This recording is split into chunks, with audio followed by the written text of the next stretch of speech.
the Dow's the big ripper, Malcolm, today. You do have some broadening into financials and discretionary and industrials and healthcare. And there's money coming out of the biggest winners within the tech universe over the last month. A lot of the chip names are weak. Some of the cyber names are weak. And we can get to the individual Broadcoms and the CrowdStrikes in a moment. But just the overall makeup of the market today, what do you take from it? I think we're probably seeing one of the first of many tests of this existing bull market within tech, the AI revolution continuing on.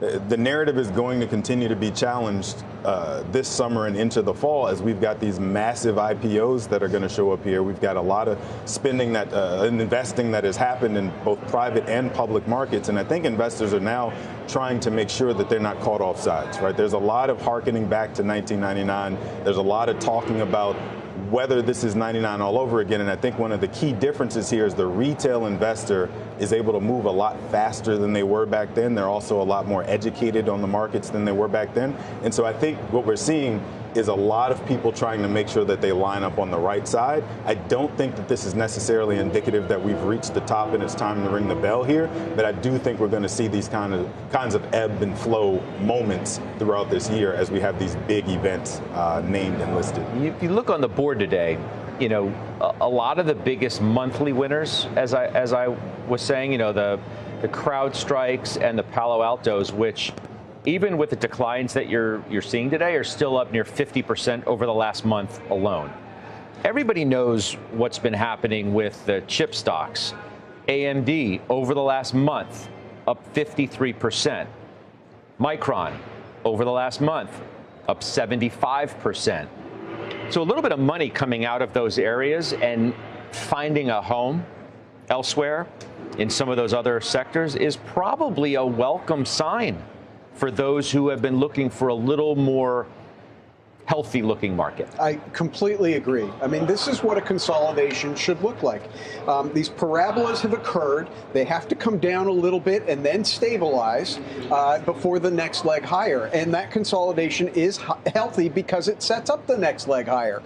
I do want to draw a distinction. There's no reason that I can see to think that there's going to be a correction anytime soon, whether it's the market overall or semiconductors or technology. I think for a real correction to happen, you'd have to have a massive sentiment shift. Now, that could happen if, say, things with Iran get meaningfully worse. But let's face it, this is a market that has grown very inured to what's going on in the Persian Gulf. It's grown very inured to West Texas Intermediate being somewhere around $100 a barrel.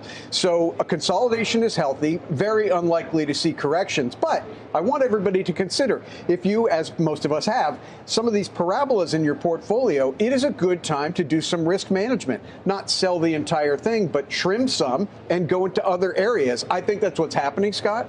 I think that's why you see a nice outperformance today from the equal weight S&P 500 versus the NASDAQ or the Dow versus the S&P 500. Rotation is healthy, if you ask me. And it's not like tech's having a miserable day. It's just, as I said, the areas that have gone up the most, the parabolic moves in many respects are the ones where a little bit of air is coming out. But you're getting buying today in the Microsofts. You're getting it in the Alphabets. NVIDIA, which hasn't traded well at all, is up 1.5%. The gains in other areas of the market, other parts of tech over the last month so outweigh these areas. So it's not a surprise either that money would be going back. It's not like the trend is messed up by any sense of the imagination. It's just looking at chips. Maybe Broadcom initiated that last night. Maybe CrowdStrike initiated it for parts of software. But the trend feels like it's still very much intact.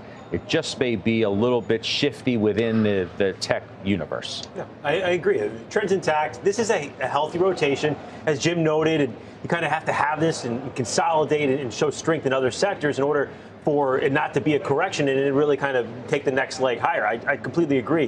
One thing that stood out to me yesterday was when President Trump talked about the Strait may not open until Labor Day. You know, he's setting a time frame out there, and I think that put the market in general on a little bit of weak footing. Now we know how a lot of his negotiation tactics work, and that could start getting moved up or into the more near term, and that becomes a bullish catalyst. But these two companies, Broadcom and CrowdStrike, I don't think they were bad reports by any means. No, they weren't. But expectation-wise, Yes. you're in a real difficult playing field. I mean, Broadcom just the last week was up 20%. So we're just giving that back. You had these reports come out when not only also you had the comments from Sam Altman talking about AI spending or in the budgeting of these companies correlating it to the spending. So you had some just weak footing yesterday, and then these reports come out, and then it exacerbates some of the downside. Hey, are you buying more Broadcom like you own it? I mean, so the revenue missed for the first time since December of 24. Their outlook was unchanged. It's not like it was, but you can't be unchanged. Your outlook can't be ho-hum in the environment that the stocks have run up in. That's just not going to cut it, as they're finding out the hard way, and you as an owner of the shares are as well. Yeah, it has to be a real raise on that guidance. It can't just come in just below the high expectations of the guidance. It was a good report. You know, some of the things that are emerging from here is where their moat is on the TPU. You know, they have that contract with Alphabet going on, I think to 2031 it might be, but names like Marvell are starting to appear in the mix there, and you've seen that name go parabolic. Now, Broadcom, like I said, was up 20% in the last week. It's given that back. I think it was a good, it's been still a great name this year. We're not buying more of it right here, but I do see a tremendous amount of support if it were to keep going. 355, 360. That's where the 200-day moving average is. That's where consolidation was earlier this year. So if we did keep going and there were a real correction in the name, I think that's where you want to be buying it. Well, the street's not giving up in any way, shape, or form on this story. Wells Fargo's bullish. They're buyers of the weakness. You got 6 target raises today. JPM to 580. UBS cut theirs down slightly, 485, but the street remains bullish on this stock. And I don't come across very many investors on this program or otherwise that are not bullish on this name. I don't disagree with any of that, but I think what also factors into this that we're not talking about is the fact that you have Taiwan Semi CEO saying, we don't see any way that we're going to catch up to global demand for semiconductors anytime soon. And a lot of the excitement and the bubble that we've talked about, the run-up in chips for the last few months, has been based on this idea that the remaining performance obligations continues to grow. And it's kind of the point that I've been making for a while, that the reason this industry is so cyclical is because it takes 3, 4, 5 years to build the infrastructure necessary to actually create the chips that these companies are relying on. And so by the time they actually build the infrastructure needed to create the chips, the foundries, the demand has subsided one way or another. Either we figured out another solution and we don't need it as much as we did before, or we've already gotten the supply that we needed from somewhere. And so I think that that's also what's being reflected in the response to Broadcom specifically, is this idea that, yes, the number was decent. Yes, I mean, we're talking about, 48% revenue growth year over year, that any other company reporting those numbers would be up 15% today, not down. But I think that this is indicative of that sentiment too. Where can we actually kind of stop the excitement over RPOs and actually start to be concerned about legitimate sales happening now? Bryn, you gotta like the fact that you've got an almost evenly split market performance over the last month. If you take the NASDAQ over the last month's up 7% thereabouts, S&P up 5.25%, Russell 2000 up near 5%, the Dow with its big gain today up about 5 1/3 or so, approaching 5.5% over the last month. It's hard to argue about the makeup of all of that, especially, as I said, at a time when people are hung up on the fact that, yes, we do have a narrow market at the top. We get it. Right. I mean, the narrowness is not necessarily in performance. The narrowness is the size of the top companies just make up so much of the return because their size. But that is very different. To your point, there are other sectors that are, and other securities that are doing well.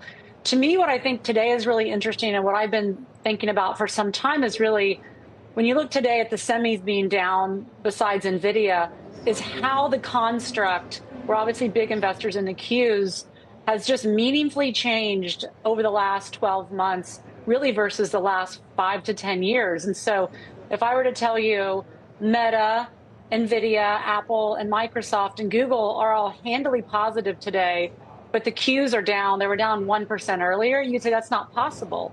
But because the semiconductors, the Intel is like a top 15, you have Micron, you have Broadcom, you have these semiconductor companies are now such a big part of the Qs. It's interesting how much that's changing. And so I think this bifurcation is going to continue. But I do think for Q investors, it's very interesting to see those other, traditional leaders are up very nicely today, but the Qs are down, which is telling me just investors need to understand what the biases of the Qs are right now. And it's definitely going to be in the non-NVIDIA semiconductors deciding if that index is going to be up or down for the day.